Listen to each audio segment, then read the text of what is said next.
QC standard on storing a unit of blood. If you get 75% or more recovery at 24 hours, the FDA will certify that that is a suitable way to have stored that blood product. So up to 25% of what you transfuse could come out of circulation and need to be cleared within 24 hours. It's a lot of hemoglobin. It's a lot of inflammatory, tissue, potentially inflammatory tissue fragments and stuff that need to be dealt with.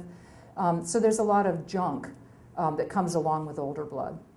The red cells are more likely to have shape changes. Instead of being nice biconcave discs, they get spherocytic and echinocytic, and they don't go through capillaries quite so well. They might break apart a little bit doing that. So there's a lot of things that are not ideal about a stored unit of blood.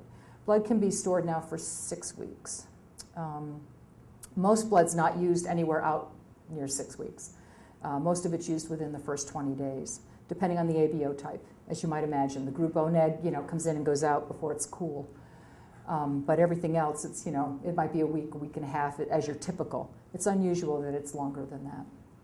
But I think that question will be looked at carefully, and I think there'll be an answer eventually.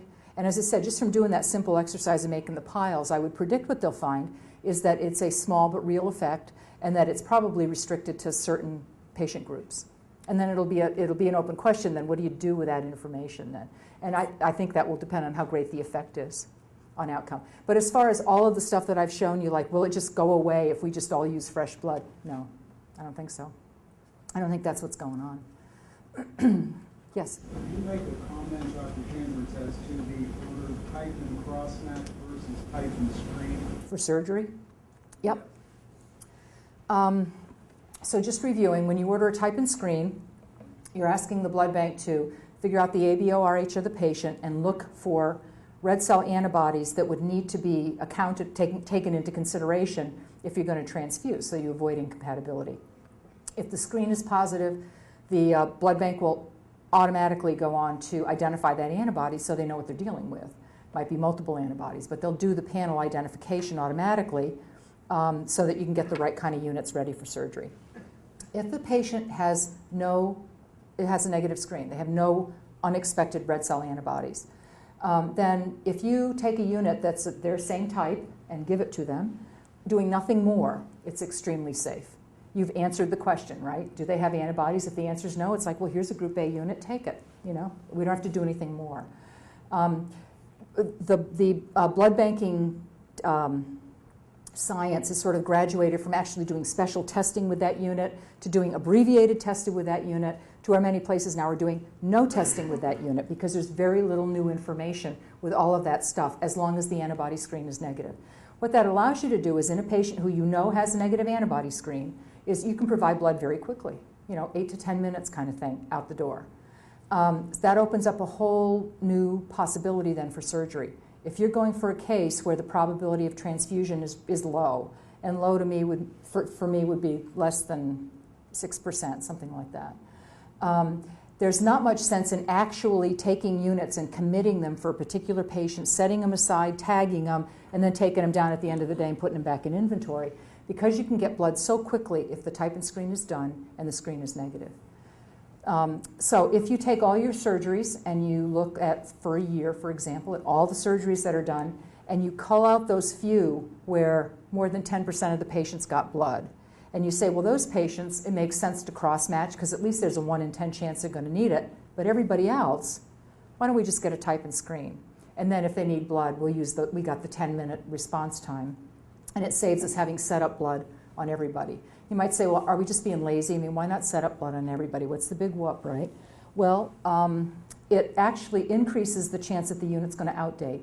Because every time you take a unit and you tag it and you move it aside for a particular patient, I'm going to hold this for so-and-so's surgery, and it's going to be on hold today, tomorrow, the next day, and then we'll call and see if we can put it back in inventory.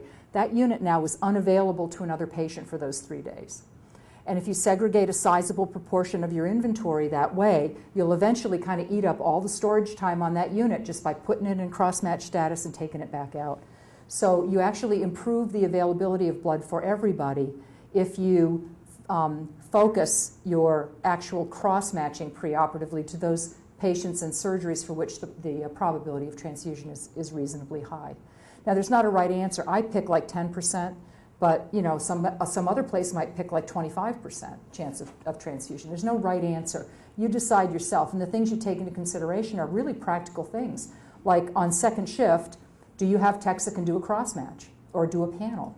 You know, have you got the staff on second and third shift to do that quick 8 to 10 minute response?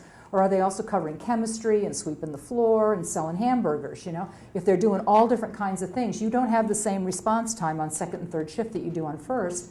Maybe you want to have a few more patients where you've actually set aside blood in case they need it. So you make it just personally, make it so it works, and you make that available to people who are ordering blood pre-op. The surgical blood order schedule will be different at different hospitals. Always. It will be different at different hospitals because the surgeons practice differently. The same cases at different hospitals will have different transfusion rates and numbers.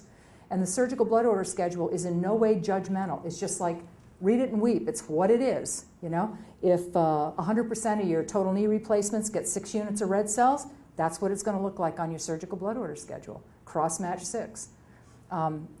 Because that's what you do. It's a very practical thing. You just boil down what you actually do to kind of groupings into the 3 things that you can do pre-op.